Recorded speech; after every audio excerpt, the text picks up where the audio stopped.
Hello students, welcome to my channel CWC chemistry with concepts. आज के इस video में बच्चों हम हेलो एल्केन्स और हेलो एरीन्स की जो हमने केमिकल प्रॉपर्टीज शुरू की थी उसमें हम एलिमिनेशन रिएक्शंस पढ़ेंगे।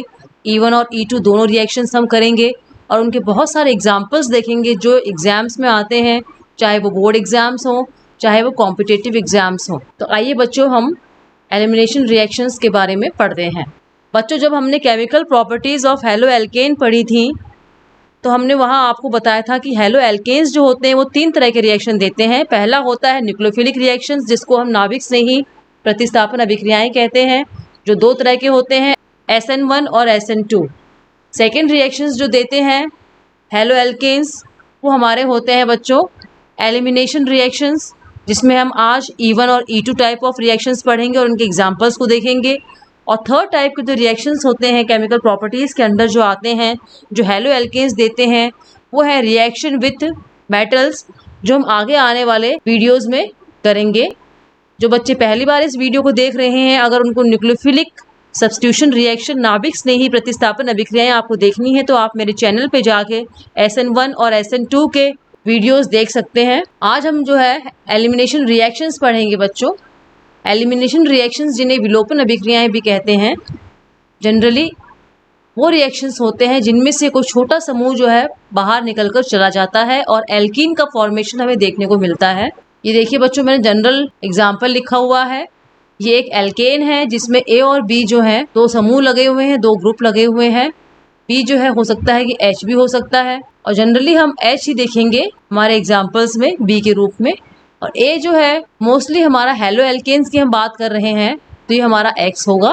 Chlorine, bromine, iodine, fluorine, 17th group का कोई भी एलिमेंट हो सकता है। H यहाँ से निकल गया, X हमारा यहाँ से निकल गया। अलग अलग कार्बन से 2 ग्रुप्स निकल रहे हैं तो इन दोनों के बीच में बच्चों डबल बॉन्ड हमें देखने को मिलेगा। और ये वाला ग्रुप AB, A हमारा X है, B हमारा H है, तो HX के रूप में हमें AB निकलता हुआ दिखाई देगा।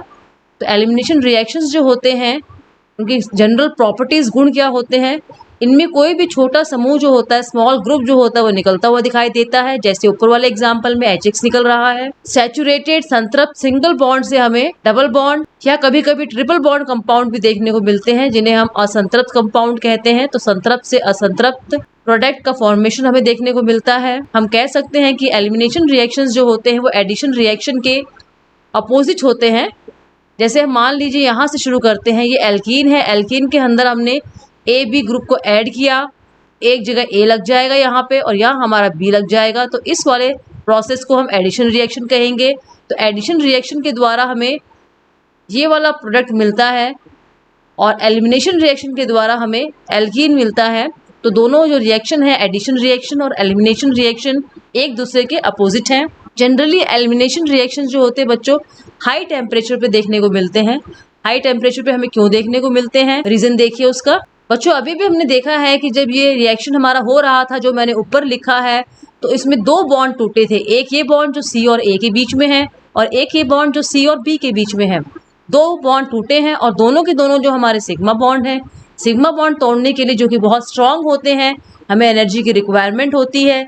इसीलिए ये रिएक्शन जो है बच्चों हमारे एंडोथर्मिक होते हैं, बाहर से ऊर्जा हमें देनी पड़ती है। 2 सिग्मा बॉन्ड टूटते हैं और हमारा एक सिग्मा और एक पाई बॉन्ड बन जाता है। एल्कीन की बात कर रही हूँ, इसमें जो 2 बॉन्ड है इनमें से एक सिग्मा है और एक पाई बॉन्ड है। 2 सिग्मा बॉन्ड जो कि स्ट्रांग है, उनको तोड़ने के लिए हमें ज़्यादा एनर्जी की रिक्वायर्ड होती है। इसीलिए ये रिएक्शंस जो होते हैं बच्चों एंडोथर्मिक होते हैं। ये जो प्रॉपर्टीज़ मैंने लिखी है ये इनकी जनरल प्रॉपर्टीज़ हैं। उम्मीद करती हूँ आपको समझ में आ गया होगा। अब जो रिएक्शन हुआ था बच्चों, एक बात और देखेंगे कि जो एल्केन से एल्कीन का फॉर्मेशन हो रहा था, छोटे मॉलिक्यूल निकलने के बाद में, वो किसी रिएजेंट की प्रेजेंस में होता है। ये रिएजेंट्स जो है अलग अलग एग्जाम्पल्स में आपको अलग अलग देखने को मिलेंगे। ऐसे कौन से रिएजेंट्स हैं, कितने प्रकार के होते हैं एलिमिनेशन रिएक्शंस, वो बच्चों हम आगे आने वाली स्लाइड्स में पढ़ेंगे। टाइप्स ऑफ एलिमिनेशन रिएक्शन, विलोपन अभिक्रियाओं के प्रकार। जनरली ये बच्चों 3 प्रकार की होती है, लेकिन यहाँ हम 2 प्रकार ही देखेंगे और उसमें से भी जो फर्स्ट वाला है अल्फा बीटा एलिमिनेशन रिएक्शन, उसको ही डिटेल में डिस्कस करेंगे। अल्फा बीटा एलिमिनेशन रिएक्शन होता क्या है वो देखिए। ये हमारा 3 कार्बन का कंपाउंड है, फर्स्ट, सेकेंड, थर्ड या कह सकते हैं कि 3 कार्बन का हमारा ये एल्केन है। जब अगल बगल वाले कार्बन से 2 छोटे छोटे एलिमेंट्स निकलते हैं और एक डबल बॉन्ड का फॉर्मेशन होता है, तब उसको हम अल्फा बीटा एलिमिनेशन कहते हैं। आज के सारे रिएक्शंस जो होंगे बच्चों वो अगल बगल वाले कार्बन से ही निकलेंगे। इसका मतलब आज हम सारे के सारे जो है अल्फा बीटा एलिमिनेशन रिएक्शन से बच्चों यहाँ पे करेंगे। दूसरा होता है हमारा अल्फा गामा एलिमिनेशन विलोपन। अगर 3 कार्बन का कंपाउंड है, ये अल्फा है, ये बीटा है, ये गामा है, एक ग्रुप हमारा अल्फा पोजीशन वाले कार्बन से निकलता है और एक ग्रुप हमारा गामा पोजीशन वाले कार्बन से निकलता है, तो हमें इस तरह का साइक्लिक कंपाउंड देखने को मिलता है। साइक्लिक प्रोडक्ट का फॉर्मेशन होता है अल्फा गामा एलिमिनेशन में, और अल्फा बीटा एलिमिनेशन में जो होता है बच्चों हमें एल्कीन देखने को मिलता है। हमारे 12th के कोर्स में बच्चों अल्फा बीटा एलिमिनेशन ही है।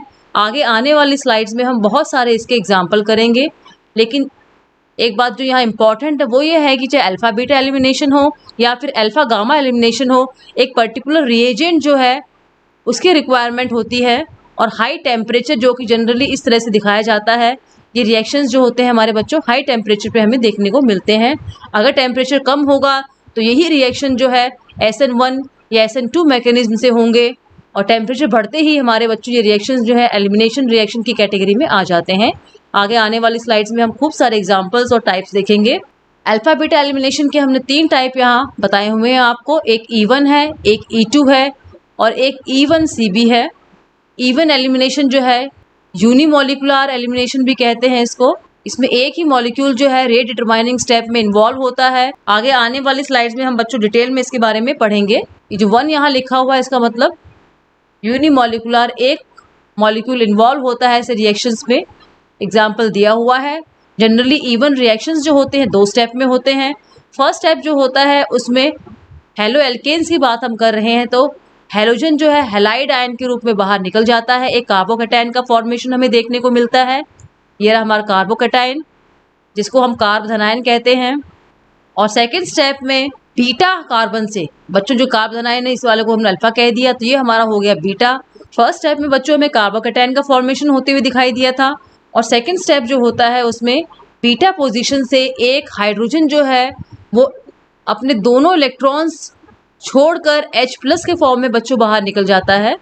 क्योंकि अभी दोनों इलेक्ट्रॉन यहाँ छोड़ गया, दोनों इलेक्ट्रॉन जो यहाँ बॉन्ड किसने छोड़े हैं वो इस डबल बॉन्ड के फॉर्मेशन में काम आते हैं और हमारा एल्कीन बन जाता है। दोनों स्टेप्स आपको समझ में आ गए होंगे। फर्स्ट स्टेप में हेलोजन जो है हैलाइड आयन के रूप में बाहर निकल जाता है, और सेकेंड स्टेप में जो है बीटा पोजीशन से एक हाइड्रोजन जो है H+ के फॉर्म में बाहर निकल जाता है। दोनों इलेक्ट्रॉन्स को जो बॉन्ड के हैं और दोनों कार्बन के बीच में एक डबल बॉन्ड का फॉर्मेशन हो जाता है। आगे हम E2 एलिमिनेशन रिएक्शन देखेंगे। जबकि जो E2 एलिमिनेशन रिएक्शन होता है बच्चों उसमें H का निकलना बीटा पोजीशन से और X का निकलना अल्फा पोजीशन से एक साथ होता है, और हमें फर्स्ट स्टेप जो सिंगल स्टेप होता है उसी में एक डबल बॉन्ड का फॉर्मेशन जो है दोनों कार्बन के बीच में होते हुए दिखाई देता है। तीसरा टाइप का एलिमिनेशन जो होता है E1CB एलिमिनेशन कॉन्जुगेट बेस संयुग्मी क्षार। E1CB में होता क्या बच्चों देखिए। फर्स्ट स्टेप जो होता है हमारा बच्चों इसमें जो H+ का रिमूवल हमें देखने को मिलता है। हाइड्रोजन जो है अपने दोनों बॉन्ड के इलेक्ट्रॉन यहाँ छोड़ के निकल गया, ये देखिए। तो फर्स्ट स्टेप में हमें एक कार्बोक एनायन का फॉर्मेशन, कार्ब ऋणायन का फॉर्मेशन होते हुए दिखाई देता है। E1 में कार्बोकैटायन था बच्चों, E2 में कोई कार्बोकैटायन और कार्बो एनायन का फॉर्मेशन होते हुए हमें नहीं दिखाई दे रहा था, और E1CB में बच्चों हमें कार्बो एनायन का फॉर्मेशन होते हुए दिखाई देगा। सेकेंड स्टेप में जो है हेलोजन X- के फॉर्म में यहाँ से निकल जाता है, और फिर हमें डबल बॉन्ड यहाँ एल्कीन के फॉर्मेशन में देखने को मिलता है। आज बच्चों इस वीडियो में हम डिटेल में E1 और E2 ही पढ़ेंगे। नेक्स्ट स्लाइड में हम E1 को डिटेल में पढ़ेंगे। E1 एलिमिनेशन जिसे कि हम यूनिमोलिकुलर एलिमिनेशन रिएक्शन भी कहते हैं। यूनि मतलब एक अणुक विलोपन अभिक्रियाएं जो होती हैं वो E1 एलिमिनेशन रिएक्शंस कहलाती हैं। इनका दूसरा नाम, क्योंकि हम हैलोजन के अंदर पढ़ रहे हैं बच्चों, एक हाइड्रोजन और एक हैलोजन दो निकलते हैं मॉलिक्यूल, इसको डीहाइड्रो हैलोजिनेशन भी हम कहते हैं। अभिक्रमक जो काम में लेते हैं रिएजेंट वो इस केस में वीक बेस होता है। अगर आपने बच्चों मेरे SN1 और SN2 वाले रिएक्शंस के वीडियो देखे हैं तो उससे आप कंपेयर करके इसको पढ़ सकते हैं। SN1 और एलिमिनेशन रिएक्शंस जो है उनमें बहुत सी सिमिलैरिटी आपको देखने को मिलेगी, और साथ साथ हम कंपेयर करते हुए चलेंगे। तो जो रिएक्शंस होते हैं उसमें अगर SN1 प्रोडक्ट बनता है तो बच्चों वहाँ एलिमिनेशन प्रोडक्ट भी हमें देखने को मिलता है। सॉल्वेंट जो काम में आएगा वो हमारा बच्चों प्रोटिक पोलार सॉल्वेंट होगा।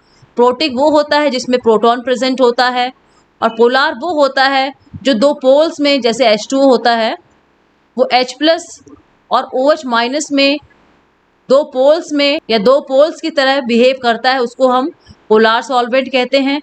पोलार सॉल्वेंट जो होता है बच्चों, उसका मेन काम होता है जिस बॉन्ड को हमें तोड़ना, जैसे कि यहाँ हमें इस बॉन्ड को तोड़ना है, उसको वीक करना, कमजोर करना होता है पोलार सॉल्वेंट का काम। और जो H+ होते हैं उनका मेन काम जो होता है, जैसे ये X जो है हैलोजन हैलाइड के रूप में बाहर निकलेगा, ये H+ उसको चारों तरफ से घेर लेंगे और उसको दोबारा जो है कार्बोकैटायन हमारा बनता है वहाँ जाकर उसको अटैच नहीं होने देते हैं। अगर आपको एग्जाम में पूछ लिया जाता है कि प्रोटिक पोलार सॉल्वेंट का क्या काम होता है, तो आप कह सकते हैं अगर सॉल्वेंट प्रोटिक होगा तो वो निकलने वाले हैलाइड आयन को वापस कार्बोकैटायन से अटैच नहीं होने देगा। ये मैंने आपको SN1 वाले वीडियोस में भी बताया है बार बार। और अगर पोलार सॉल्वेंट होगा तो उसका डाइलेक्ट्रिक कांस्टेंट जो होते हैं पोलार सॉल्वेंट उनका ज़्यादा होता है, वो CX बॉन्ड को वीक करने में, उनको तोड़ने के लिए हेल्प करते हैं डाइलेक्ट्रिक कांस्टेंट के कारण। अब हमारे जो वीक बेस होते हैं बच्चों कौन कौन से होते हैं वो देखिए। इथेनॉल हो, मेथनॉल हो, दोनों इसी कैटेगरी में आते हैं। ये हमारा मेथनॉल है, ये हमारा इथेनॉल है। साथ में वाटर भी हमारा वीक बेस होता है। अब इस केस में बच्चों फर्स्ट स्टेप में कार्बोकैटायन का फॉर्मेशन हो रहा था, कार्बोधनाइन बन रहा था, और जहाँ कार्बोधनाइन बनता है वहाँ रीअरेंजमेंट होने के, पुनर्विन्यास होने के, ज़्यादा स्टेबल कार्बोकैटायन बनने के चांसेस रहते हैं। पुनर्विन्यास क्या होता है, कैसे होता है, जो लोग पहली बार ये नाम सुन रहे हैं वो मेरे कार्बोकैटायन वाले वीडियो को डिटेल में चैनल पे जाके देख सकते हैं, ताकि आपको आइडिया हो जाए कि किस तरह से कार्बोकैटायन जो है रीअरेंज होकर मोर स्टेबल कार्बोकैटायन का फॉर्मेशन कर लेता है। एलिमिनेशन रिएक्शंस जो है उसमें फर्स्ट स्टेप जो होता है बहुत ही स्लो स्टेप होता है, धीमी गति का पद होता है। और जो स्लो स्टेप होता है किसी भी रिएक्शन में उसको हम रेट डिटरमाइनिंग स्टेप, वेग निर्धारित करने वाला पद कहते हैं, और उसी के ऊपर हमारे पूरी की पूरी क्रिया का वेग डिपेंड करता है। तो एलिमिनेशन रिएक्शन के वेग निर्धारित पद में एक ही मॉलिक्यूल काम आ रहा है, इसीलिए इनका नाम पड़ा है इवन एलिमिनेशन रिएक्शंस, क्योंकि RDS रेट डिटरमिनिंग स्टेप में एक ही मॉलिक्यूल काम में आ रहा है। सेकेंड स्टेप जो है, जो कार्बोकैटायन का फॉर्मेशन हमारा फर्स्ट स्टेप में हुआ था, उसमें से बीटा कार्बन से, ये हमारा बीटा कार्बन हो गया, H+ निकलता है, अपने दोनों बॉन्ड के इलेक्ट्रॉन वहां छोड़ जाता है, जो डबल बॉन्ड फॉर्मेशन के काम आते हैं। सेकेंड स्टेप जो होता है, यहाँ पे हमारा बेस जो हमने लिया था वीक और हाई टेम्परेचर जो कंडीशंस नेसेसरी हैं सेकेंड स्टेप के लिए। एलिमिनेशन रिएक्शंस में बार बार आपको बता रही हूँ कि हाई टेम्परेचर पे होते हैं। अगर यही टेम्परेचर हम लो कर दे तो बच्चों यहाँ पे हमें एलिमिनेशन रिएक्शन नहीं देखने को मिलेगा, यहाँ पर हमें SN1 रिएक्शन देखने को मिलेगा, क्योंकि वीक बेस हमारा वहाँ भी काम में आता है और वो रिएक्शन भी हमारा 2 स्टेप में देखने को मिलता है। तो हाई टेम्परेचर है वो एलिमिनेशन रिएक्शन के लिए मस्ट कंडीशन है, महत्वपूर्ण कंडीशन है रिएक्शन के पूरे होने के लिए। ये वाला जो है बच्चों इसको हम इससे भी लिख सकते हैं, यहाँ 2 कर लीजिए और एक H यहाँ अगर लटका देंगे तो ये वाला जो दिखाया हुआ है H, ये बाहर निकलेगा H+ के फॉर्म में, और दोनों इलेक्ट्रॉन जो है इस बॉन्ड के ये यहाँ ट्रांसफर हो जाएंगे डबल बॉन्ड फॉर्मेशन में, हमें एल्कीन इस तरह से मिल जाएगा। इस पूरे प्रोसेस को जो सेकेंड स्टेप है इसको हम कहते हैं, क्योंकि हाइड्रोजन हमारा बीटा पोजीशन से निकल रहा है तो इसको बीटा H+ एलिमिनेशन भी कहा जाता है। हाई टेम्परेचर को डेल्टा के द्वारा लिखा जाता है। एक बात बच्चों जो है बहुत ही इंपॉर्टेंट वो ये है कि अगर यही रिएक्शन बच्चों हमारा लो टेम्परेचर पे होता है और हमने वीक बेस के रूप में CH3OH को लिया है, टेम्परेचर जैसे ही लो होगा ये CH3OH जो है हमारा ये सॉल्वेंट की तरह काम न करके न्यूक्लियोफाइल की तरह बच्चों काम करता है, और जो न्यूक्लियोफाइल वाला पोर्शन है इसमें CH3O- वो इस पे अटैक कर देता है इस कार्बोकैटायन पे, और हमें SN1 प्रोडक्ट देखने को मिलता है। ये प्रोडक्ट मैं यहाँ लिख रही हूँ बच्चों, ये न्यूक्लियोफाइल ने अटैक कर दिया और ये हमारा बन गया, इसको हम बोलते हैं SN1 प्रोडक्ट। अगर हाई टेम्परेचर है तो हमें E1 प्रोडक्ट देखने को मिलेगा, अगर लो टेम्परेचर है तो हमें SN1 प्रोडक्ट देखने को मिलेगा। बच्चों आगे आने वाली स्लाइड्स में हम इसके कैरेक्टरिस्टिक्स पढ़ेंगे, क्या क्या विशेषताएं हैं इवन एलिमिनेशन रिएक्शंस की। फर्स्ट स्टेप में यहाँ कार्बोकैटायन का फॉर्मेशन होता है और यही स्टेप जो हमारा होता है, फर्स्ट वाला स्टेप, यही हमारा रेट डिटरमाइनिंग स्टेप होता है, वेग का निर्धारण करने वाला पद होता है। जितना स्टेबल हमारा कार्बोकैटायन बनेगा उतना ही ज़्यादा हमारी क्रिया का वेग होगा या उतना ज़्यादा इवन एलिमिनेशन हमें देखने को मिलेगा। और हमें पता है कि स्टेबल कार्बोकैटायन जो होता है बच्चों 3 डिग्री वाला ज़्यादा स्टेबल होता है, फिर 2 डिग्री वाला और फिर हमारा 1 डिग्री वाला होता है। स्टेबिलिटी ऑफ कार्बोकैटायन अगर आप चाहते हैं डिटेल में पढ़ना तो आप कार्बोकैटायन वाला वीडियो जाके देख सकते हैं चैनल पे। जो स्टेबल कार्बोकैटायन बनाएगा वही हमें इवन एलिमिनेशन रिएक्शंस दिखाएगा। और कार्बोकैटायन मैंने पिछली स्लाइड में आपको बताया था, जहाँ बनता है कार्बोकैटायन के अंदर एक स्पेशल प्रॉपर्टी है कि वो रीअरेंजमेंट करके मोर स्टेबल कार्बोकैटायन का फॉर्मेशन कर सकते हैं, जो कि हमारे फ्री रेडिकल और कार्बो एनायंस में नहीं होती है। अगर कार्बोकैटायन बनता है तो वहाँ हमें रीअरेंजमेंट या पुनर्विन्यास की चांसेस देखने को मिलते हैं। सेकेंड कैरेक्टरिस्टिक जो है इसका, कार्बोकैटायन हमारा बना है, अगर उसको लो टेम्परेचर की कंडीशन मिलती है तो हमारा सॉल्वेंट जो है बच्चों न्यूक्लियोफाइल की तरह बिहेव करता है। ये हम पिछले वाली स्लाइड में डिस्कस कर चुके हैं। अगर ये न्यूक्लियोफाइल की तरह बिहेव करता है लो टेम्परेचर पे तो हमें SN1 रिएक्शंस देखने को मिलेंगे। SN1 रिएक्शंस हमारे एक्सोथर्मिक होते हैं, less than 20 degree Celsius temperature पे ये होते हैं।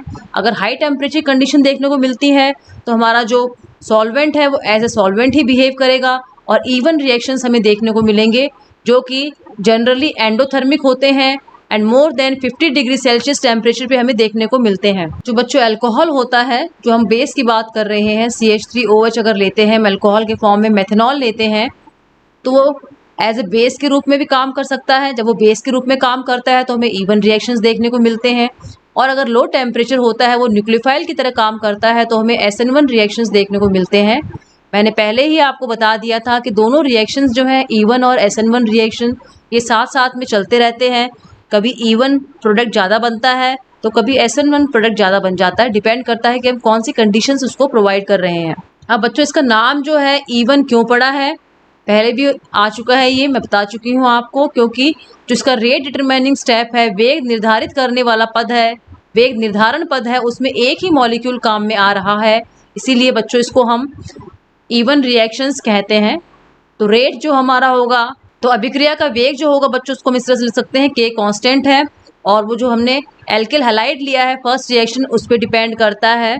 और जो न्यूक्लियोफाइल है या सॉल्वेंट है, और जो सॉल्वेंट है या बेस हम काम में ले रहे हैं उस पर डिपेंड नहीं करता है। कभी कभी यहाँ क्वेश्चंस पूछ लेते हैं कि इवन एलिमिनेशन रिएक्शंस में अगर हम एल्किल हैलाइड का कंसंट्रेशन सांद्रता बढ़ा देते हैं तो वेग पे क्या असर पड़ेगा, क्योंकि फर्स्ट रिएक्शन जो रेट डिटरमाइनिंग स्टेप है उसमें एल्किल हैलाइड ही काम में आ रहा है और रेट जो है वो एल्किल हैलाइड के कंसंट्रेशन सांद्रता के डायरेक्टली प्रोपोर्शनल है। तो एल्किल हैलाइड की सांद्रता बढ़ाने पे हमारा वेग भी बढ़ जाएगा।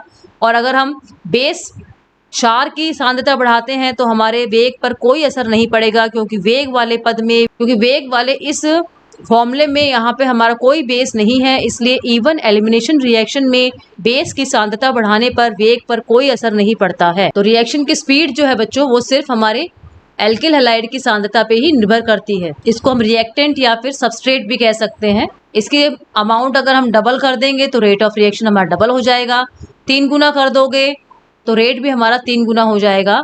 लेकिन ये बेस की कंसंट्रेशन पे डिपेंड नहीं करता है। आगे आने वाले स्लाइड्स में बच्चों कुछ करेक्टरिस्टिक्स हम इसके और पढ़ेंगे। यहाँ मैंने लिख भी दिया है, rate of reaction is not affected by concentration of base. Base की सांद्रता का, क्षार की सांद्रता का वेग पर कोई असर नहीं पड़ता है। शुरुआत में जब मैंने ब्रीफ में बताया था, आपको बताया था यहाँ पे वीक बेस, कमजोर जो है क्षार काम में आता है। एग्जाम्पल्स मेथनॉल, एथेनॉल या Maithil alcohol, ethyl alcohol, water इसके एग्जाम्पल्स हैं। अगर बच्चों हमने H2O यहाँ पे काम में लिया है तो H2O का जो होता है बच्चों न्यूक्लियोफिलिक कैरेक्टर ज़्यादा होता है और जहाँ न्यूक्लियोफिलिक कैरेक्टर ज़्यादा होगा वो SN1 रिएक्शन दिखाएगा।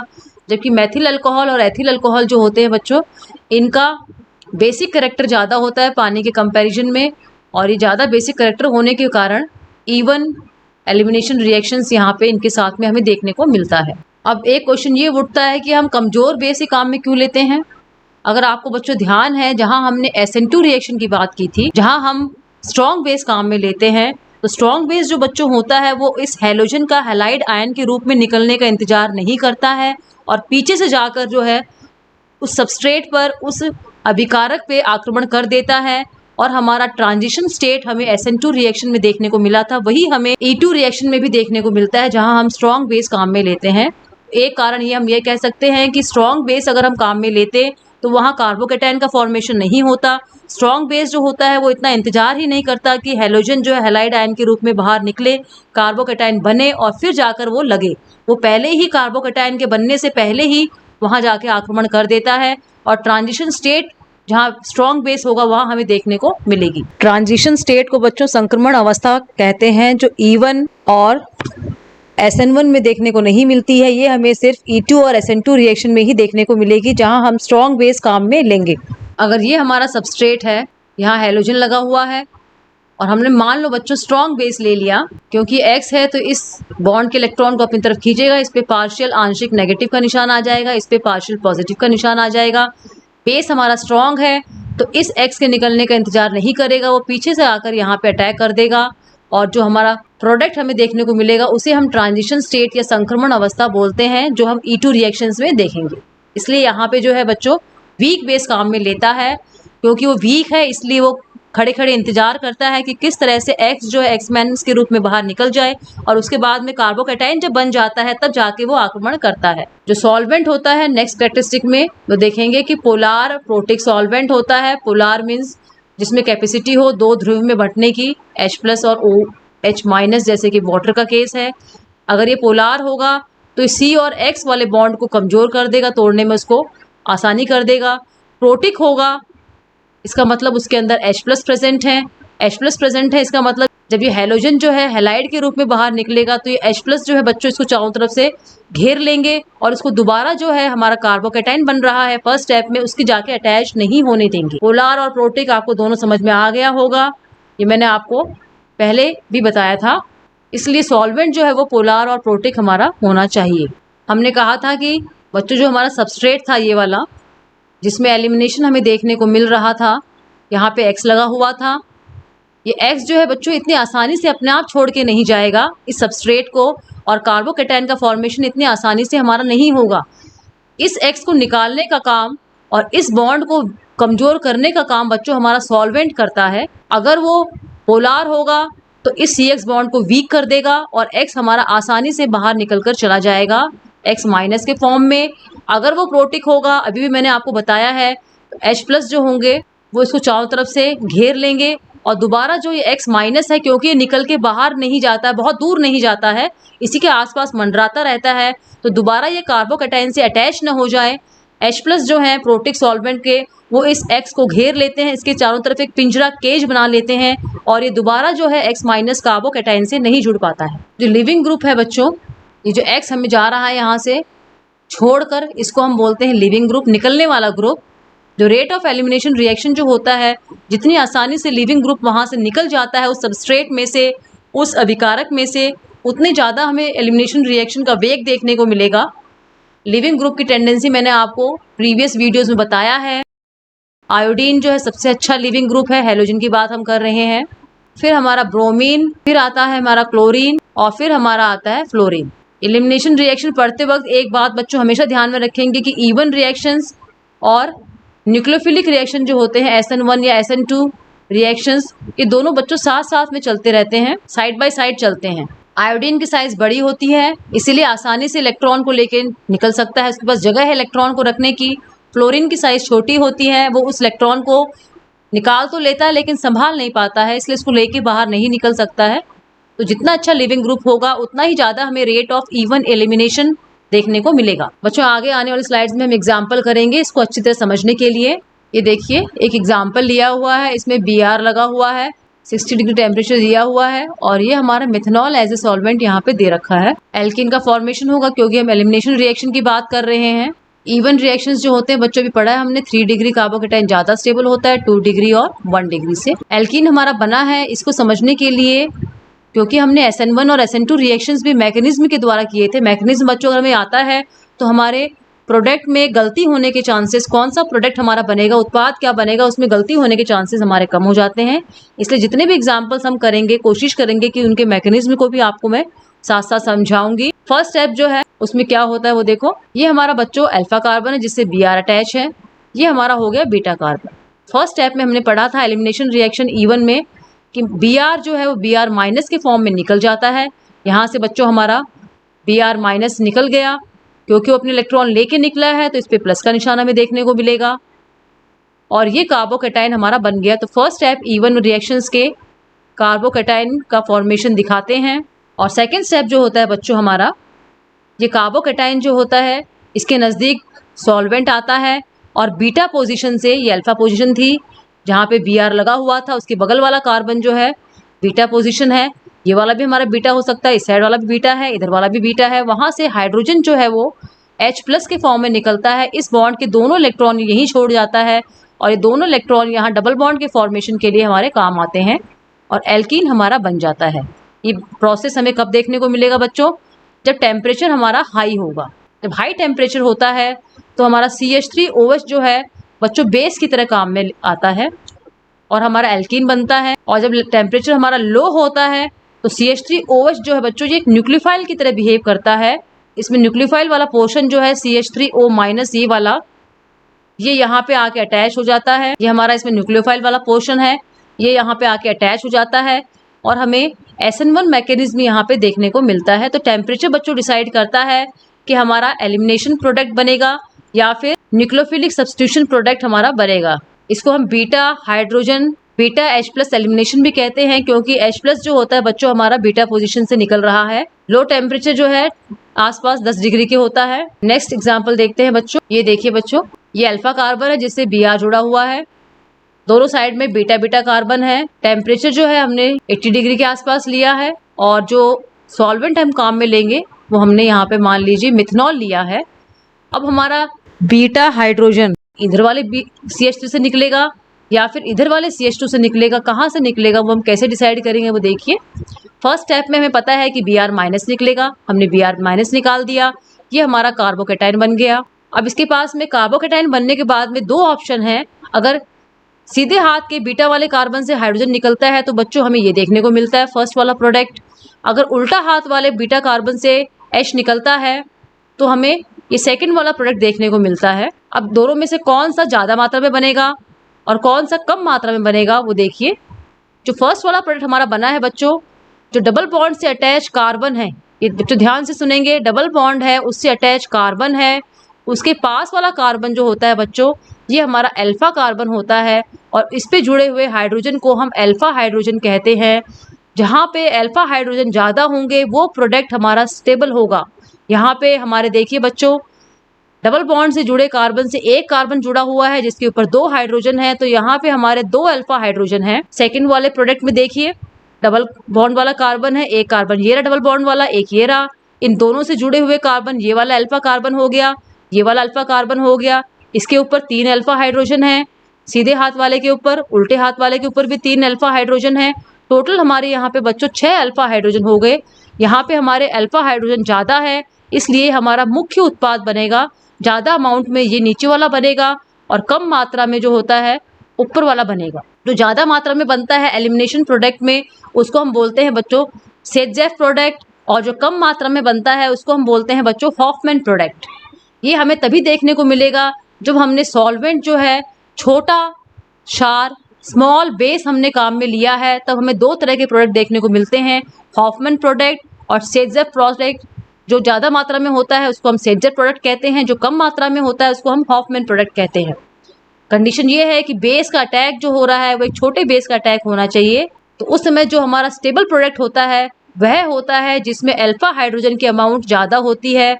अल्फा हाइड्रोजन कैसे काउंट करने हैं आप मेरे हाइपर कॉन्जुगेशन वाले वीडियो में जाके देख सकते हैं, जिसको हम अति संयुग्मन कहते हैं। वहाँ से आपके सारे अल्फा हाइड्रोजन और हाइपर कॉन्जुगेशन किस तरह से होता है वो सारे कंसेप्ट डाउट्स क्लियर हो जाएंगे। अब बच्चों ये जो सेकंड वाला प्रोडक्ट बना था इसको ध्यान से देखेंगे, इसके बीचों बीच जो है डबल बॉन्ड यहाँ पे है बीचों बीच, ये रहा डबल बॉन्ड। मैंने सेकंड वाले प्रोडक्ट को लिखा है। इसमें फिर से हमारे पास दो ऑप्शन होते हैं। एक होता है जब दोनों हाइड्रोजन एक तरफ लगे हुए हों। कौन से हाइड्रोजन की बात कर रही हूँ मैं बच्चों? इस वाले हाइड्रोजन की बात कर रही हूँ। ये रहा हाइड्रोजन और ये रहा, और दूसरा हमारा लगा हुआ है CH3, ये वाला CH3 और ये वाला CH3, ये रहा हमारा CH3, ये CH3। जब दोनों CH3 एक साइड में हो तो उस तरह के प्रोडक्ट को हम बोलते हैं सिस समकक्ष प्रोडक्ट, और दोनों अगर अपोजिट साइड में हो तो हम इसको बोलते हैं विपक्ष प्रोडक्ट। तो विपक्ष प्रोडक्ट जो होता है हमारा, क्योंकि CH3 हमारे दूर दूर है, CH3 बड़ा ग्रुप है, दूर दूर होने के कारण इनके बीच में रिपल्शन प्रतिकर्षण कम होता है, इसलिए ये स्टेबल होता है। तो हमारा ट्रांस वाला प्रोडक्ट होता है, विपक्ष वाला प्रोडक्ट होता है, वो ज़्यादा अमाउंट में बनता है समपक्ष 6 वाले प्रोडक्ट से। बच्चों आगे आने वाले स्लाइड्स में हम कुछ और एग्जांपल्स देखेंगे। इसमें बच्चों Br यहाँ लगा हुआ है, H2 दिया हुआ है, 60 डिग्री टेम्परेचर दिया हुआ है। पहला स्टेप जो है उसमें लिविंग ग्रुप, इसको हम जो निकल रहा है उस ग्रुप को हम लिविंग ग्रुप कहते हैं। Br माइनस जो है वो लिविंग ग्रुप है, बाहर निकल गया, कार्बोकेटाइन का फॉर्मेशन हो गया। ये हमारा फर्स्ट स्टेप है। अब जहाँ बच्चों कार्बोकेटाइन बनेगा वहाँ चांसेस होते हैं रीअरेंजमेंट के, पुनर्विन्यास होने के। पुनर्विन्यास रीअरेंजमेंट तभी होगा जब मोर स्टेबल, ज़्यादा स्थायी कार्बोकेटाइन हमें बनता हुआ दिखाई देगा। सबसे अधिक स्टेबल मैंने बताया था आपको 3 डिग्री वाला होता है, फिर 2 डिग्री वाला होता है और फिर हमारा 1 डिग्री वाला होता है। ये कार्बोकेटाइन जो यहाँ हमारा बना है बच्चों, ये 1 डिग्री है, लेकिन हमें ये लग रहा है कि किसी तरह से प्लस का निशान अगर यहाँ पहुँच जाए बच्चों इस जगह पे, तो ये हमारा 3 डिग्री हो जाएगा। और जैसे ही 3 डिग्री बन जाएगा तो हमें पता है कि 3 डिग्री जो होता है मोर स्टेबल होता है 1 डिग्री से। तो ये बगल वाला कार्बन जो है इसके ऊपर ये H भी लगा हुआ है और ये CH3 भी लगा हुआ है। तो यहाँ हाइड्राइड शिफ्ट भी हो सकती है, यहाँ मैथिल शिफ्ट भी हो सकती है, लेकिन क्योंकि हाइड्राइड शिफ्ट के चांसेस ज़्यादा होते हैं मैथिल शिफ्ट से, तो यहाँ पे 1-2 हाइड्राइड शिफ्ट हमें देखने को मिलेगी। अगल बगल वाले कार्बन पे जो हाइड्राइड शिफ्ट होती है उसको हम 1-2 हाइड्राइड शिफ्ट बोलते हैं। बच्चों इसके बारे में डिटेल में आपको यहाँ नहीं बताऊंगी, मेरा रीअरेंजमेंट ऑफ कार्बोकेटाइन्स वाला जो वीडियो है वहाँ जाके आप इसको आसानी से समझ सकते हैं। यहाँ कार्बोकेटाइन का रीअरेंजमेंट हुआ क्योंकि 1 डिग्री से 3 डिग्री हमें मोर स्टेबल बनता हुआ दिखाई दे रहा था और इस तरह का कार्बोकेटाइन हमें होता हुआ दिखाई देगा। ये वाला हाइड्रोजन जो था 3 डिग्री वाले पर, ये अपने इलेक्ट्रॉन को लेकर इस बगल वाले कार्बन पे चला जाएगा, तो इसका प्लस का निशान कम हो जाएगा और इस वाले कार्बन पे प्लस का निशान यहाँ पे हमें दिखाई देगा। ये हमारा बच्चों अब हो गया 3 डिग्री कार्बोकेटाइन। अब हमारा सॉल्वेंट जो है बच्चों यहाँ पे अटैक करेगा। अब ये कार्बोकेटाइन जो बन गया हमारा 3 डिग्री, इसमें 2 बीटा कार्बन, इसमें 3 बीटा कार्बन हमें दिखाई दे रहे हैं। तीनों में से कहीं से भी हाइड्रोजन निकाल सकते हैं क्योंकि हमें बीटा हाइड्रोजन निकालना है। नेक्स्ट स्टेप में एक ही प्रोडक्ट बनेगा, यहाँ हमारा एल्कीन बन जाएगा और ये हमें देखने को मिलेगा। क्योंकि सिमेट्रिकल कार्बोकेटाइन था तो इसमें हमें एक ही तरह का प्रोडक्ट यहाँ देखने को मिलेगा। यही रिएक्शन बच्चों अगर लो टेम्परेचर पे होता है, मान लीजिए 10 डिग्री टेम्परेचर मैंने लिया है 60 डिग्री की जगह। बच्चों मैंने आपको बताया था कि जो H2O है लो टेम्परेचर पे एज ए न्यूक्लियोफाइल काम में करेगा और इसका जो OH माइनस वाला पार्ट है, न्यूक्लियोफाइल वाला पार्ट जो है हमारा, वो कहाँ पे अटैक करेगा? CH3 CH CH3 ये हमें देखने को मिलेगा जो कि हमारा SN1 प्रोडक्ट होगा। तो बच्चों जो हमारा प्रोडक्ट बनता वो ये वाला बनता। यहाँ पे हमारा अगर बच्चों यही प्रोसेस जो है लो टेम्परेचर पे हो रहा होता तो वाटर जो है हमारा वो एज ए न्यूक्लियोफाइल काम करता और उसका OH माइनस वाला पार्ट जो है बच्चों वो यहाँ पे अटैक करता और हमें ये वाला प्रोडक्ट देखने को मिलता। OH ने यहाँ अटैक इसलिए किया है क्योंकि ये देखिए कार्बोकेटाइन जब बना था हमारा ये वाला, इसमें इस वाले कार्बन के ऊपर बच्चों प्लस का निशान था, ये देखिए प्लस का निशान था, इसलिए यहाँ पे OH माइनस आके अटैक कर लेगा और ये हमारा जो हो जाएगा बच्चों SN1 प्रोडक्ट हो जाएगा लो टेम्परेचर पे और ये हमारा था E1 प्रोडक्ट हाई टेम्परेचर पे। नेक्स्ट एग्जांपल में मैंने साइक्लिक कंपाउंड लिया है, क्लोरीन लगा हुआ है, ये निकलेगा यहाँ पे, कार्बोकेटाइन का फॉर्मेशन होगा, सॉल्वेंट CH3OH दिया हुआ है, टेम्परेचर 60 डिग्री सेल्सियस है हमारा। हमें पता है कि फर्स्ट स्टेप जो होता है उसमें क्लोरीन जो है क्लोराइड आयन के रूप में बाहर निकल जाता है, ये निकल गया, कार्बोकेटाइन बन गया। लेकिन हमें लग रहा है कि अगर ये वाला प्लस का निशान किसी तरह से यहाँ पहुँच जाए इस वाले कार्बन पे तो ये हमारा 3 डिग्री कार्बन बन जाएगा, 1 डिग्री से ज़्यादा स्टेबल हो जाएगा। तो यहाँ पे हमें अगल बगल वाला कार्बन है, ये कार्बन ये वाला है, ये है, दोनों अगल बगल वाले कार्बन पे हाइड्राइड शिफ्ट होगी, इसलिए 1-2 हाइड्राइड शिफ्ट लिखा हुआ है। ये H कहाँ से आएगा बच्चों? देखिए तो ये वाला कार्बन जिसमें मैंने 3 लिखा हुआ है इसके ऊपर एक H भी अटैच है, ये H अपने दोनों इलेक्ट्रॉन लेके इस बगल वाले कार्बन पे चला जाएगा और इस वाले कार्बन पे प्लस का निशान आ जाएगा। ये देखिए अब ये हमारा 3 डिग्री कार्बोकेटाइन बन गया जो 1 डिग्री से ज़्यादा स्टेबल है। हमारा सॉल्वेंट इस पर अटैक करेगा और बीटा हाइड्रोजन जो है वो हमारा यहाँ से निकल जाएगा। बीटा हाइड्रोजन बच्चों कौन सा होगा? इस वाले कार्बन पे जो हाइड्रोजन लगा हुआ है उनमें से एक हाइड्रोजन यहाँ से H+ के रूप में निकल जाएगा, ये वाला हमें प्रोडक्ट देखने को मिलेगा। लेकिन यहाँ बच्चों अगर आपने ध्यान दिया है तो एक बीटा हाइड्रोजन हमारा और है, अगर इस वाले कार्बन के ऊपर जो हाइड्रोजन है वो निकलता है तो हमारा ये सेकेंड वाला प्रोडक्ट देखने को मिलता है। दोनों में से कौन सा प्रोडक्ट जो है मुख्य उत्पाद मेजर होगा, कौन सा माइनर होगा वो देखिए। अभी मैंने पिछली स्लाइड में आपको बताया था कि स्टेबिलिटी आपको देखनी है तो अल्फा हाइड्रोजन काउंट करने हैं आपको। अल्फा हाइड्रोजन कैसे काउंट करोगे? डबल बॉन्ड वाला जो कार्बन है, ये वाला पहले वाले की बात कर रही हूँ, इससे जुड़े कार्बन, इस वाले कार्बन पे बच्चों कितने हाइड्रोजन है? कार्बन की वैलेंसी 4 होती है, 1 और 2 तो यहाँ हो गई, इसका मतलब यहाँ पे 2 अल्फा हाइड्रोजन है। एक कार्बन ये हो गया, इस पे भी 2 हाइड्रोजन है, तो 2 अल्फा हाइड्रोजन हमारे बच्चों ये हो जाएंगे। तो टोटल अल्फा हाइड्रोजन हमारे हो गए 4 अल्फा हाइड्रोजन। सेकंड वाले में देखिए, यहाँ इस कार्बन और इस कार्बन के बीच में डबल बॉन्ड बना हुआ है, तो इस वाले कार्बन पे देखना है हमें, इस वाले कार्बन पे हाइड्रोजन देखना। ये हमारे सारे अल्फा कार्बन है बच्चों। जो कार्बन डबल बॉन्ड वाले कार्बन से जुड़ा होता है वो अल्फा कार्बन होता है, और उस पे जुड़े हुए हाइड्रोजन हमारे अल्फा हाइड्रोजन कहलाते हैं। यहाँ पे 3 अल्फा कार्बन है। अब उनसे जुड़े हुए हाइड्रोजन हम काउंट कर लेते हैं।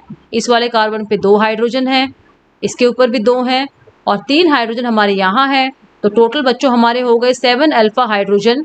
तो नीचे वाला प्रोडक्ट जिसमें अल्फा हाइड्रोजन ज़्यादा है ये हमारा मेजर प्रोडक्ट बनेगा, मुख्य उत्पाद बनेगा। ऊपर वाला जिसमें अल्फा हाइड्रोजन की अमाउंट कम है ये हमारा माइनर प्रोडक्ट कम मात्रा में बनता हुआ हमें दिखाई देगा। आगे एग्जाम्पल्स देखते हैं हम।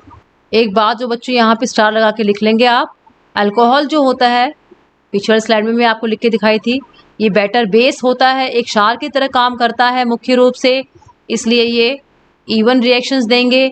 और वाटर जो होता है बच्चों, ये एक बेटर न्यूक्लियोफाइल नाभिक स्नेही की तरह काम करता है, इसलिए इसके साथ जो भी रिएक्शंस हमें देखने को मिलेंगे वो न्यूक्लियोफिलिक रिएक्शन देखने को हमें मिलेंगे। SN1 रिएक्शंस यहाँ हमें देखने को मिलेंगे। इसमें देखिए एग्जाम्पल में ब्रोमीन निकलेगा हमारा फर्स्ट स्टेप में, -Br के रूप में निकल गया। टेम्परेचर 60 डिग्री सेल्सियस है और एक दे रखा है टेम्परेचर 10 डिग्री सेल्सियस। कम टेम्परेचर है, एज ए न्यूक्लियोफाइल काम करेगा वाटर। ज़्यादा टेम्परेचर है, एज ए बेस काम करेगा। जब एज ए बेस काम करता है तो हमें बच्चों इवन प्रोडक्ट देखने को मिलता है, और एज ए न्यूक्लियोफाइल काम करता है तो जो प्रोडक्ट हमें देखने को मिलेगा वो SN1 प्रोडक्ट हमें देखने को मिलेगा। मैकेनिज्म देख लेते हैं। फर्स्ट स्टेप में Br निकल गया, Br माइनस के फॉर्म में एक कार्बोकेटाइन बन गया। कार्बोकेटाइन जो था ये हमारा 1 डिग्री था, हमें लग रहा है कि किसी तरह से प्लस का निशान इस कार्बन पे चला जाए तो ये हमारा 3 डिग्री हो जाएगा, जो कि मोर स्टेबल है। 1,2 हाइड्राइड शिफ्ट हुई और हमारा 3 डिग्री कार्बोकेटाइन हो गया।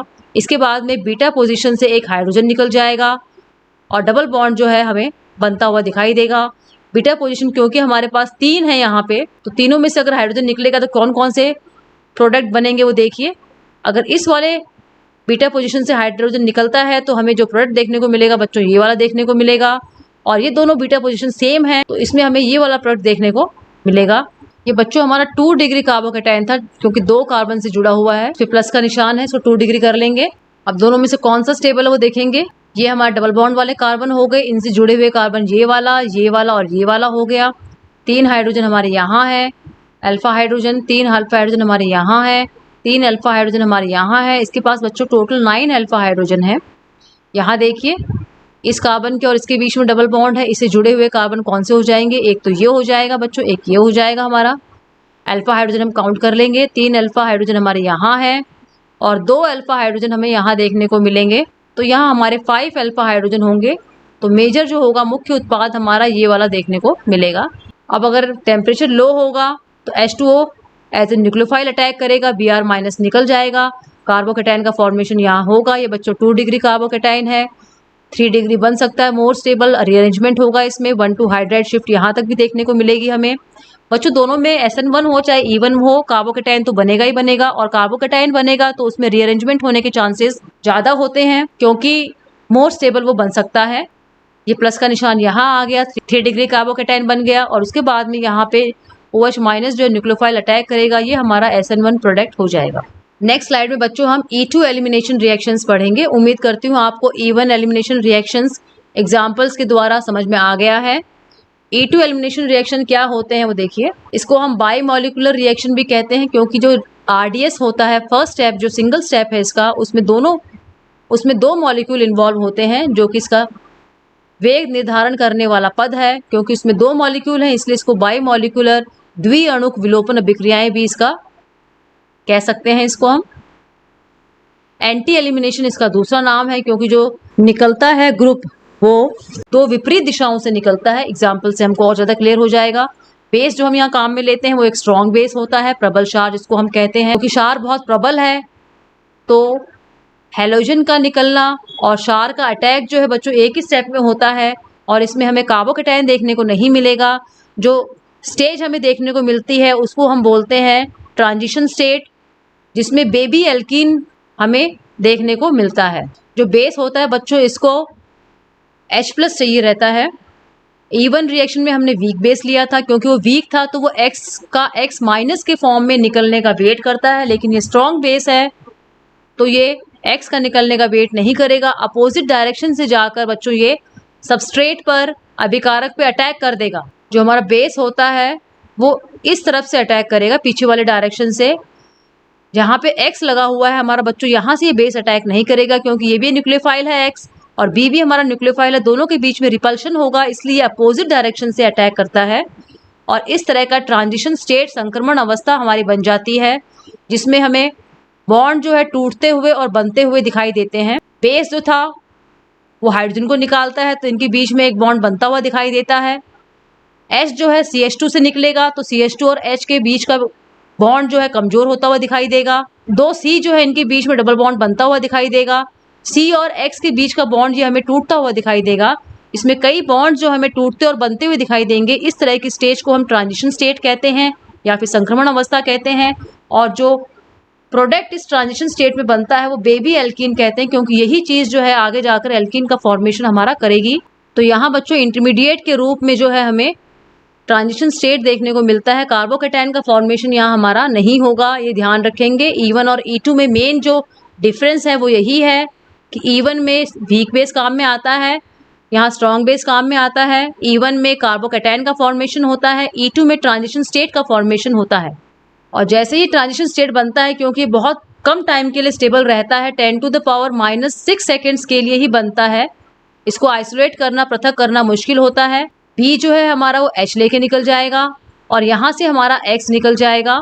X- के फॉर्म में एल्कीन का फॉर्मेशन यहाँ भी हमें होता हुआ दिखाई देगा, जो E1 में भी हमें होता हुआ दिखाई दे रहा था। आगे आने वाली स्लाइड में बच्चों इसकी कैरेक्टरिस्टिक पढ़ेंगे हम। ये बच्चों सिंगल स्टेप में होता है, कोई कार्बोकैटायन इसमें हमें देखने को नहीं मिलता है। इसमें हमें बच्चों ट्रांजिशन स्टेट, संक्रमण अवस्था देखने को मिलती है। अब क्योंकि बच्चों यहाँ कार्बोकैटायन नहीं मिल रहा है देखने को, तो रीअरेंजमेंट भी यहाँ हमें देखने को नहीं मिलेगा। जहाँ कार्बोकैटायन होगा रीअरेंजमेंट हमें वहीं दिखाई देगा। ये हमारा सबस्ट्रेट है, इस पे हमारा हैलोजन लगा हुआ है, इस पे हाइड्रोजन लगे हुए हैं। ये देखिए, इसको अगर हम अल्फा मान लेते हैं तो ये हमारा बीटा हो जाएगा। अल्फा कार्बन से हमारा हैलोजन निकल जाएगा और बीटा कार्बन से हमारा हाइड्रोजन निकल जाएगा, इसलिए इसको हम बोलते हैं बच्चों अल्फा बीटा एलिमिनेशन। और दोनों चीज़ें हमें एक ही स्टेप में देखने को मिलती हैं। इसका नाम जो है बच्चों E2 इसलिए पड़ा क्योंकि जो फर्स्ट स्टेप है, रेट डिटरमाइनिंग स्टेप है, वेग निर्धारण करने वाला पद है, उसमें दो मॉलिक्यूल हमारे इन्वॉल्व होते हैं। जो रेट ऑफ रिएक्शन है, क्रिया का वेग जो है वो डायरेक्टली प्रोपोर्शनल है एल्किल हैलाइड की सांद्रता के और बेस जो है उसकी सांद्रता के भी। तो इन दोनों की सांद्रताओं को अगर हम बढ़ाएंगे या घटाएंगे बच्चों, तो हमारा वेग जो है क्रिया का वो भी प्रभावित होगा। तो E2 रिएक्शन में बेस का कंसंट्रेशन बढ़ाने घटाने पे और एल्किल हैलाइड का कंसंट्रेशन बढ़ाने घटाने पे हमारा रेट ऑफ रिएक्शन चेंज होगा। अगर हम एल्किल हैलाइड के रिस्पेक्ट में इसका ऑर्डर 1 मानते हैं और बेस के रिस्पेक्ट में इसका ऑर्डर 1 मानते हैं, तो उसका टोटल ऑर्डर हो जाएगा रिएक्शन का। ऑर्डर को बच्चों हम कोटि बोलते हैं। रासायनिक बलगति वाला पार्ट जब हम पढ़ेंगे तब वहाँ पे कोटि और उसके प्रकार पढ़ेंगे, तो ये सेकेंड ऑर्डर हो जाएगा, 2 इसका हमारा ऑर्डर निकल आएगा। थर्ड जो कैरेक्टरिस्टिक है बच्चों, इसका स्ट्रॉन्ग बेस काम में लेते हैं, प्रबल क्षार की उपस्थिति में ये रिएक्शन होता है। अब क्योंकि क्षार जो हमारा बच्चों प्रबल होता है तो वो X- के निकलने का वेट नहीं करता है, पीछे से जाके अटैक कर देता है, जो हमने पिछली वाली स्लाइड्स में देखा है। और हमारा ट्रांजिशन स्टेट जो है बन जाता है, उसमें जो प्रोडक्ट हमारा होता है उसको बेबी एल्कीन हम कहते हैं, क्योंकि वही जाकर आगे एल्कीन का फॉर्मेशन करता है।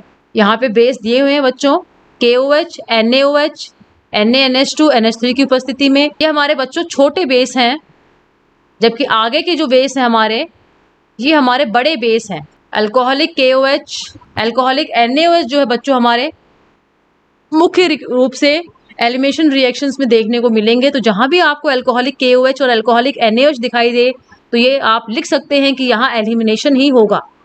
एग्जाम्पल्स के द्वारा इसको हम आगे क्लियर करेंगे। नेक्स्ट कैरेक्टरिस्टिक है इसमें ट्रांजिशन स्टेट जो बनती है बच्चों, संक्रमण अवस्था अगर वो स्टेबल है तो हमारा रेट ऑफ रिएक्शन जो है E2 का वो ज़्यादा होगा।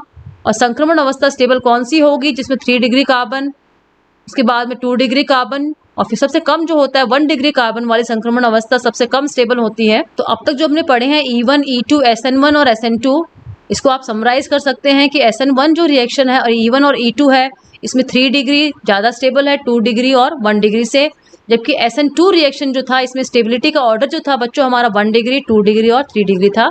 तीनों में एक जैसा है SN1, E1 और E2 में, और SN2 में इन तीनों से हमारा अलग है स्टेबिलिटी का ऑर्डर।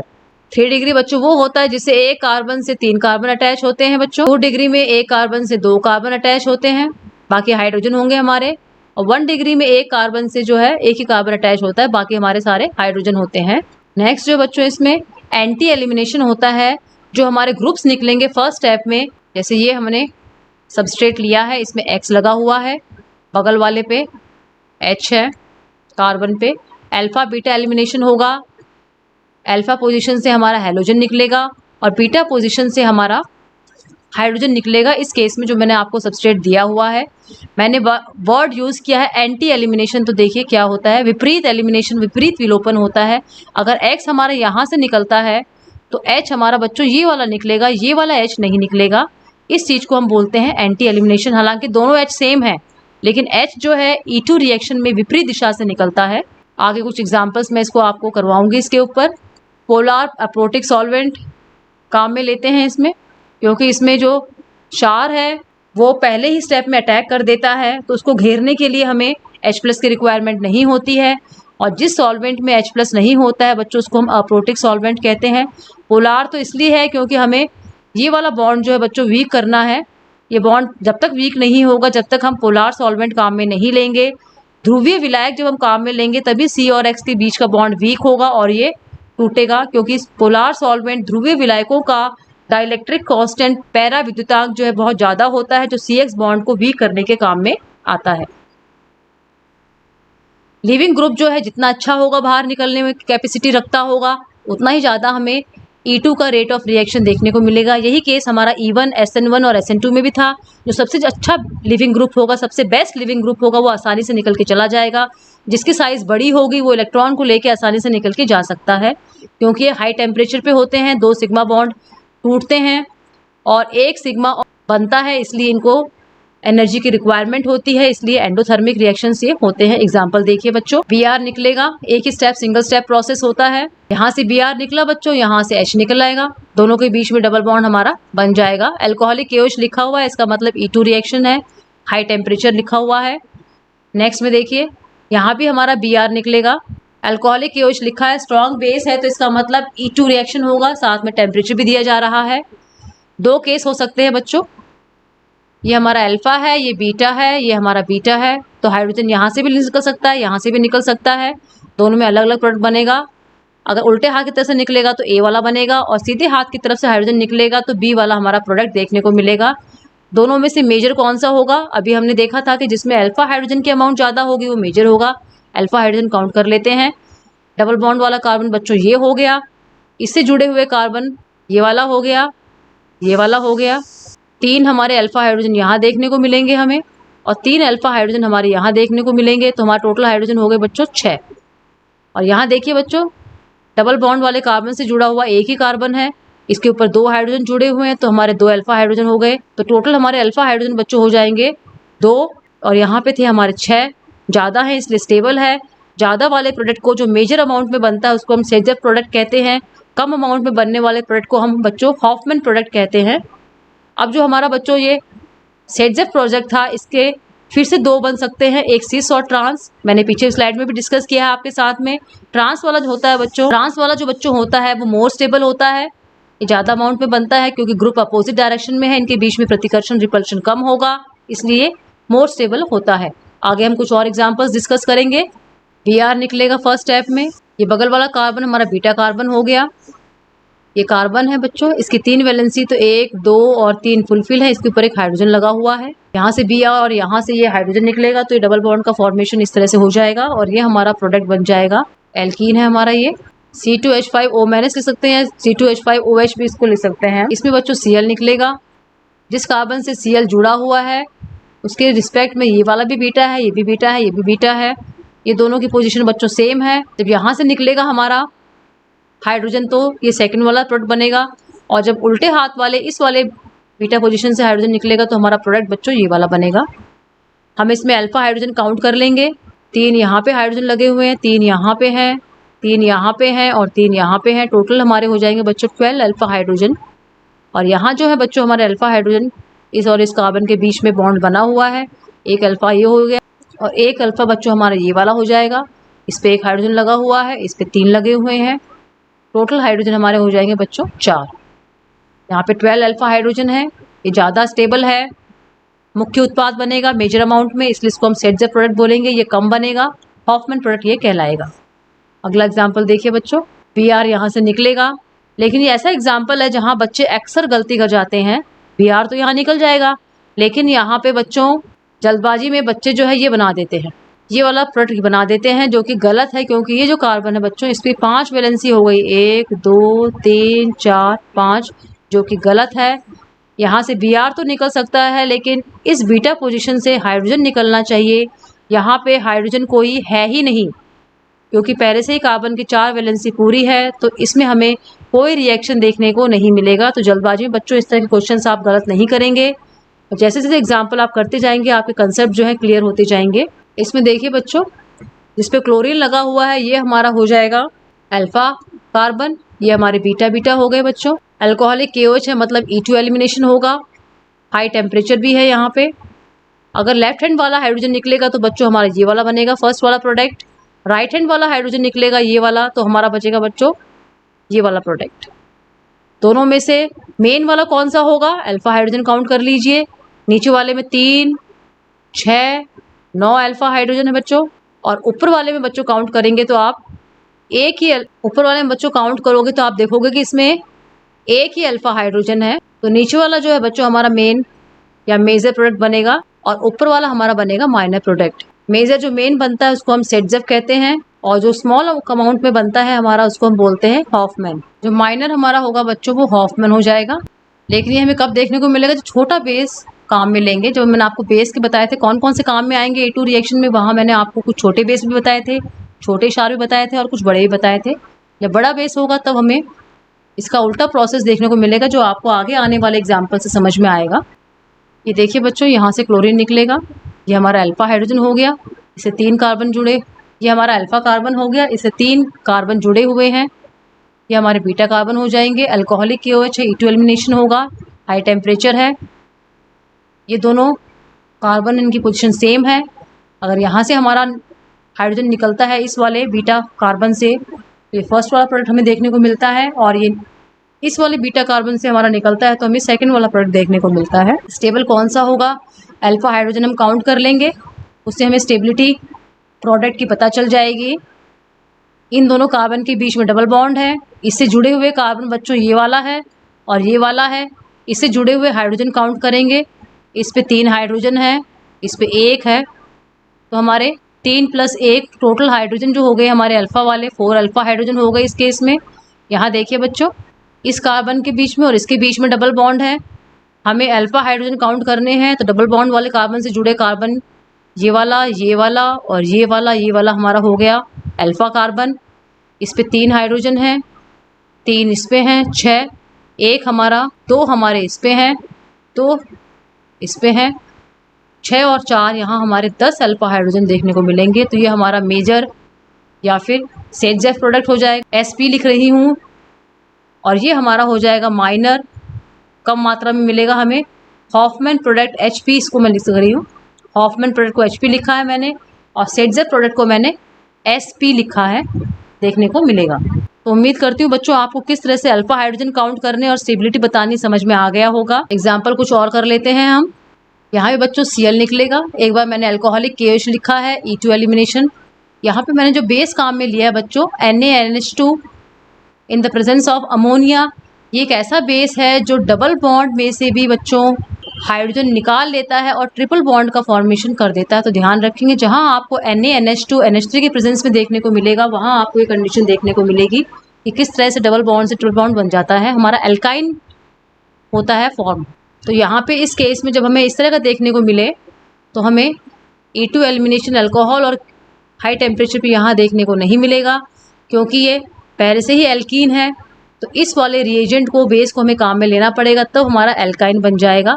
Cl हमारा यहाँ से निकल जाएगा और बीटा पोजीशन से हमारा हाइड्रोजन निकल जाएगा। एक बॉन्ड हमारा और बन जाएगा, 2 पाई बॉन्ड हो जाएंगे और एक सिग्मा बॉन्ड हो जाएगा। एक एग्जाम्पल हम और देख लेते हैं। इस कार्बन से Cl जुड़ा हुआ है, यहाँ एक कार्बन है और ये 2 CH3 हैं। ये अगर हमारा अल्फा है तो ये वाला हमारा बीटा कार्बन हो गया। इस तरह का हमें एक बीटा बच्चों ये भी हो जाएगा।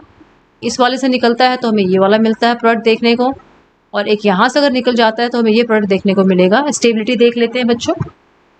अल्फा हाइड्रोजन काउंट कर लेंगे, ये 2 कार्बन है। इन कार्बन के हाइड्रोजन काउंट कर लेंगे बच्चों। यहाँ पे 2 हैं, यहाँ भी 2 हैं, ये 3 हाइड्रोजन है, 3 है। कितने हो गए बच्चों? इस वाले केस में 10 अल्फा हाइड्रोजन हो गए। यहाँ देखिए कितने होंगे, 2 2 और 1 जो है बच्चों यहाँ है। यहाँ हो गए हमारे 5 अल्फा हाइड्रोजन। ये जो है हमारा मेन है, ये मेजर बनेगा बच्चों, जिसको हम सेटजेफ कहते हैं। और ये हमारा हो जाएगा बच्चों माइनर, कम मात्रा में, जिसको हम कहते हैं हॉफमैन। एक एग्जाम्पल और दिया हुआ है। Cl वाला कार्बन जो हो गया हमारा अल्फा, 2 बीटा दिए हुए हैं। अगर छोटा बेस लगा हुआ है, अल्कोहलिक KOH लगा हुआ है बच्चों, तो यहाँ पे हमें E2 एलिमिनेशन देखने को मिलेगा, जिसमें हमारा हॉफमैन और सेटजेफ प्रोडक्ट हमें देखने को मिलेगा। और अगर बड़ा बेस हमने काम में लिया है, जैसे एग्जाम्पल मैंने दिए हुए, एक तो ये हो गया, ये भी हमारा बड़ा बेस है, ये भी हमारा बड़ा बेस है, उस समय हमें प्रोडक्ट जो है मेजर और माइनर कौन सा मिलेगा वो देखिए। अगर इस साइड से राइट हैंड वाले बीटा से हाइड्रोजन निकलेगा तो हमारा ये वाला बन जाएगा प्रोडक्ट। लेफ्ट हैंड वाले कार्बन से हाइड्रोजन निकलेगा तो बच्चों हमारा ये वाला प्रोडक्ट बनने को देखने को मिलेगा। और ऊपर वाला हमारा हो जाएगा बच्चों हॉफमैन। कम अमाउंट में जो होगा वो हॉफमैन होगा, ज़्यादा अमाउंट में जो होगा वो सेटजेफ होगा। ये केस तो बच्चों में तब मिलेगा जब हमने अल्कोहलिक KOH जो कि छोटा बेस है वो काम में लिया है। अगर यही हम बल्की बेस या बड़ा बेस काम में लेते हैं तब हमारा प्रोडक्ट क्या होता है।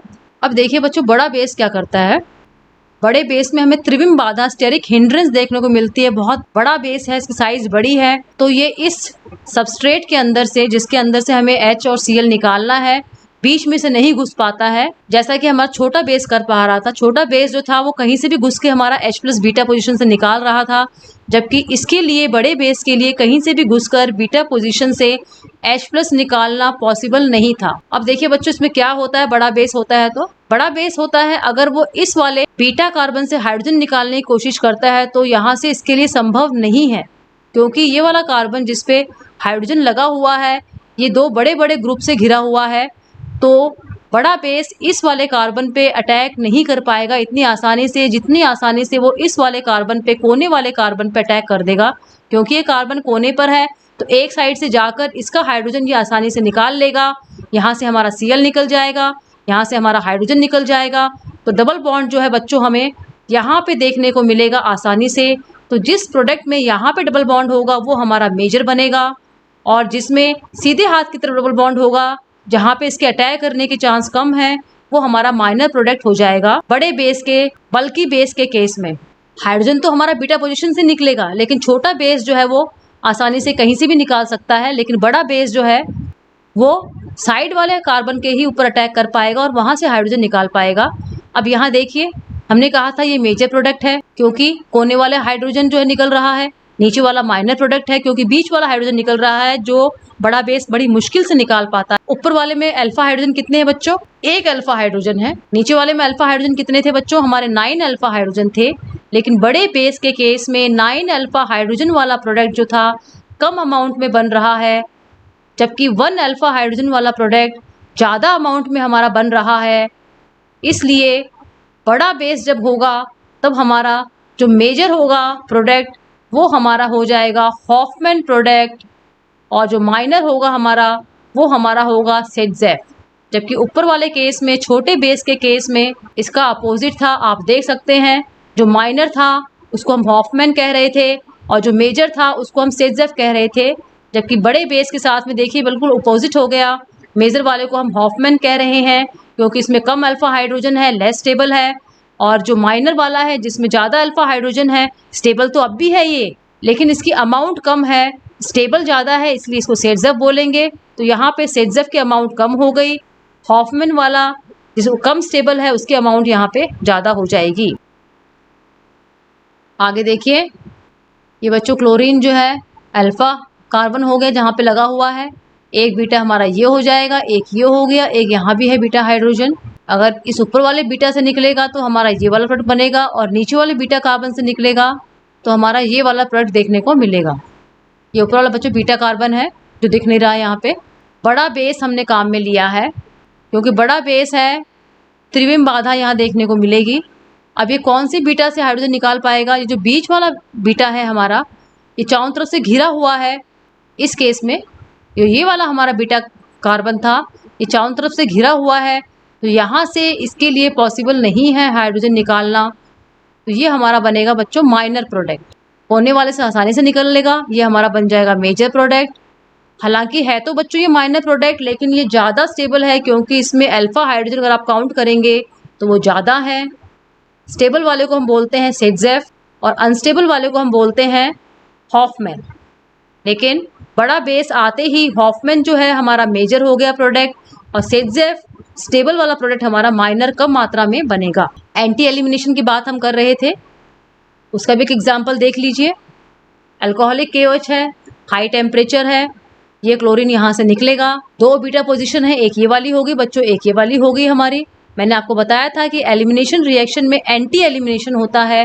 हाइड्रोजन जो निकलता है बीटा कार्बन से वो अपोजिट वाला, जिस डायरेक्शन में Cl, अगर Cl आपकी तरफ है तो H जो है पीछे की तरफ वाला H निकलेगा, उसी डायरेक्शन का H नहीं निकलेगा। यहाँ देखिए, जो सीधे हाथ की तरफ बीटा कार्बन है उस पर जो हाइड्रोजन लगा हुआ है बच्चों, वो क्लोरीन के ही डायरेक्शन में है, इसलिए ये वाला हाइड्रोजन नहीं निकलेगा। लेफ्ट हैंड की तरफ जो बीटा कार्बन है उस पर जो हाइड्रोजन लगा हुआ है वो अपोजिट डायरेक्शन में है, ये वाला हमारा हाइड्रोजन निकलेगा। तो जो मेन प्रोडक्ट ये वाला बनेगा। अगर आपने ये वाला बना दिया तो आपने गलत आंसर लिख दिया, आपका आंसर जो है बच्चों गलत हो जाएगा।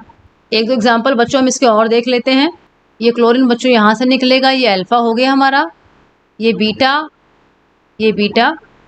अब इसमें बच्चों दो तरह के मैंने सिंबल दिखाए हैं।